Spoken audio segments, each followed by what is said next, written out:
دوستو drama serial لاڈلی اب کافی زیادہ دلچسپ بن چکا ہے۔ لاڈلی پہنچ گئی ہے اپنی ماں کے پاس اور کہہ رہی ہے، مانتی ہوں امی میں نے بہت سے برے کام کیے ہیں، لیکن میں نے کبھی بھی اپنے بھائیوں کو نقصان پہنچانے کے بارے میں سوچا نہیں ہے۔ میں نے جو کچھ کیا وہ باہر کی آئی ہوئی عورتوں کے ساتھ کیا تھا، کیونکہ وہ ہمارا گھر برباد کرنا چاہتی تھیں۔ اب نازو کی ماں تو خود نازو سے تنگ آ چکی ہے، لیکن ابرش بھی یہ ساری باتیں سن لیتی ہے کہ یہ سب کچھ کرنے والی نازو ہی تھی۔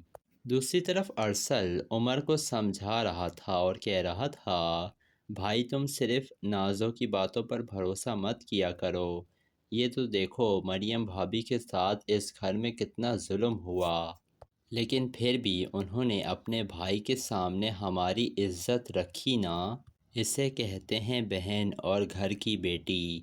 یہ ساری باتیں نازو سن رہی تھی، جس کے بعد اب نازو بھی یہ بات تو اچھے سے جان چکی ہے کہ اب وہ جو چاہے کر لے، اب اس کی دال اس گھر میں گلے گی نہیں۔ اب نازو یہی چاہتی ہے کہ رہی صحیح عزت جو عمر کے سامنے اس کی رہ گئی ہے وہ قائم رہے۔ اس وجہ سے ہو سکتا ہے نازو خود ہی گھر چھوڑ کر کہیں جانا چاہے، لیکن جائے گی کہاں؟